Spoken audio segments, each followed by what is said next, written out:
Hi hello అందరికీ నమస్తే, welcome to Barbie kitchen. ఈరోజైతే మన కిచెన్లో పానీపూరి ఈ విధంగా ప్రిపేర్ చేసుకోలో చూపించిపోతున్నానండి. చాలా ఈజీ ప్రాసెస్. ఈవినింగ్ టైంలో పిల్లలకి స్నాక్స్గా ద బెస్ట్ అని చెబుతాను. అందరికీ ఇష్టమైన ఈ పానీపూరి అనేది సింపుల్ ప్రాసెస్లో ఈ విధంగా చేసుకోలో చూపించిపోతున్నానండి. నేను ఇక్కడ ఒక బౌల్ అయితే తీసేసుకుంటున్నాను. ఒక బౌల్లోకి 1 కప్పు దాకా మనకి బొంబాయి రవ్వ అంటారు కదా, సాజీ, ఆ రవ్వనైతే తీసేసుకున్నానండి. 1 కప్పు రవ్వకి 3 కప్పుల దాకా మైదా పిండి తీసేసుకుంటున్నాను.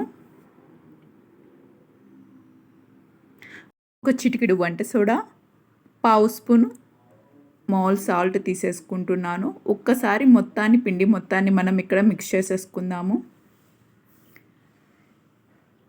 పిండిని మొత్తాన్ని మిక్స్ చేసేసుకున్నాక కొంచెం కొంచెంగా వాటర్ పోసేసుకుంటూ పిండిని ఇక్కడ మనం చపాతీ పిండిలాగా అయితే చేసుకోవాలండి. ఈ విధంగా కలుపుకున్న పిండిని నేను ఇక్కడ ఒక తడి క్లాత్ వేసేసి ఒక 15 నిమిషాలు అనేది చక్కగా పక్కన పెట్టేసుకుంటున్నాను. పానీపూరిలో యూస్ చేసే బంగాళదుంప బఠానీ మసాలాకి ప్రిపేర్ చేస్తున్నాను. ఒక కుక్కర్ తీసుకుని దానిలోకి 4 బంగాళదుంపలు అయితే కట్ చేసేసి దానిలో కొంచెం వాటర్ పోసేసి ఇక్కడ నేను బంగాళదుంపలు ఉడికిచ్చేసుకుంటున్నాను. అదేవిధంగా మరొక బౌల్లోకి కొంచెం చింతపండు తీసేసుకుని ముందుగానే నానబెట్టేసుకుంటున్నాను పానీపూరిలో యూస్ చేసే పానీ కోసం. ఇప్పుడు మనం ముందుగా కలిపి పెట్టుకున్న పూరీ పిండిని తీసుకుని మనం పూరీలు ఏ విధంగా అయితే ప్రిపేర్ చేస్తామో కొంచెం పిండి తీసేసుకుని మిగిలిన పిండిని మళ్ళీ అదే విధంగా క్లాత్ వేసేసి ఉంచుకోవాలండి. తడి క్లాత్ ఉంచాలి. మనం ప్రిపేర్ చేసుకున్న పూరీ పైన మనం మూత అనేది మనం ఇంట్లో యూస్ చేసే ఒక డబ్బా మూతను తీసుకుని ప్లాస్టిక్ డబ్బా మూతతో ఈ విధంగా కట్ చేసేస్తే మనకి పూరీలు అయితే రెడీ అయిపోతాయండి. వేడివేడి ఆయిల్లో మనకి ఈ విధంగా మనం పూరీలు అనేవి ఆయిల్ అనేది చాలా హీట్లో ఉంచుకుని ఈ పూరీలు అనేది ప్రిపేర్ చేసుకోవాలి. అప్పుడు మాత్రమే మనకి పూరీ అనేది బాగా పొంగుతుంది. 1 సైడ్స్ వేగాక సెకండ్ సైడ్ కూడా మెల్లగా టర్న్ చేసుకుని పూరీ పైకి ఆయిల్ అనేది కనుక మనం నెట్టుకుంటూ ఉంటే పూరీ అనేది చక్కగా క్రిస్పీగా పొంగుతుందండి.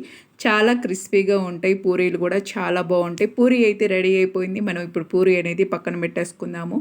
ఆల్రెడీ నేను ఇక్కడ పానీ కోసం అని చెప్పి చింతపండు నానబెట్టాను కదా, మరొక మిక్సీ జార్లోకి నేను ఇక్కడైతే కొంచెం పుదీనా, కొంచెం కొత్తిమీర అనేది తీసేసుకుంటున్నాను. అదేవిధంగా 4 పచ్చిమిర్చి, కొంచెం అల్లం,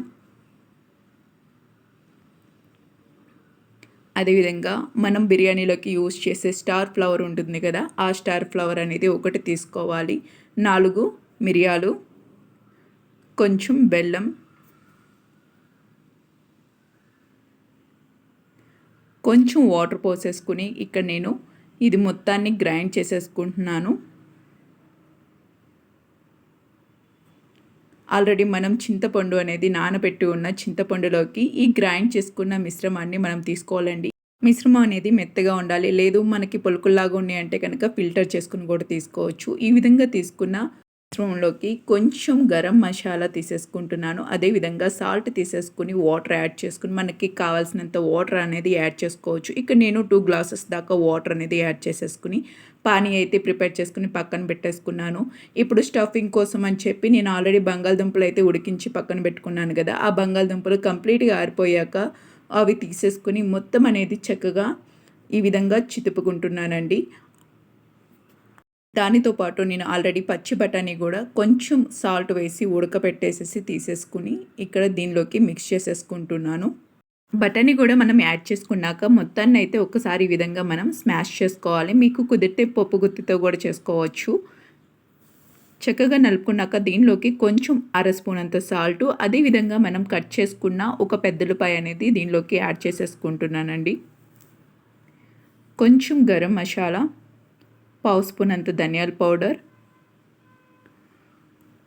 1/2 స్పూన్ కారం వేసేసుకుని మరొకసారి మొత్తాన్ని అయితే మిశ్రమాన్ని ఇక్కడ మిక్స్ చేసేసుకుంటున్నాను. మొత్తాన్ని మనం ఇక్కడ బాగా మొత్తం అన్నిటికీ పట్టే విధంగా సాల్ట్, కారం అనేది మొత్తాన్ని మిక్స్ చేసేసుకోవాలి. ఇలా ఈ విధంగా మిక్స్ చేసుకున్నాక దీనిలోకి కొంచెం వాటర్ అనేది యాడ్ చేసేసుకుంటున్నాను. మనకి స్టఫింగ్ అనేది కొంచెం లూజ్ ఉండటం కోసం అని చెప్పి. అంతే, మనకి స్టఫింగ్ కూడా రెడీ అయిపోయింది. దీనిపైకి నేను లైట్గా కొత్తిమీర కూడా తీసేసుకుంటున్నాను. అంతేనండి. ఎంతో ఈజీగా పానీపూరి అయితే రెడీ అయిపోయింది. టేస్ట్ అనేది చాలా బావుంటుంది. చాలా క్రిస్పీగా దానిలో యూజ్ చేసే స్టఫింగ్ అదేవిధంగా పానీ గూడా చాలా టేస్టీగా ఉంటుంది. మీరు డెఫినెట్‌గా ట్రై చేసి మీకు ఏ విధంగా వచ్చిందో నాకు కామెంట్ రూపంలో కామెంట్ చేయండి. Thanks for watching. Thank you so much. నా వీడియోస్ మీకు నచ్చినట్టయితే please like and share, subscribe.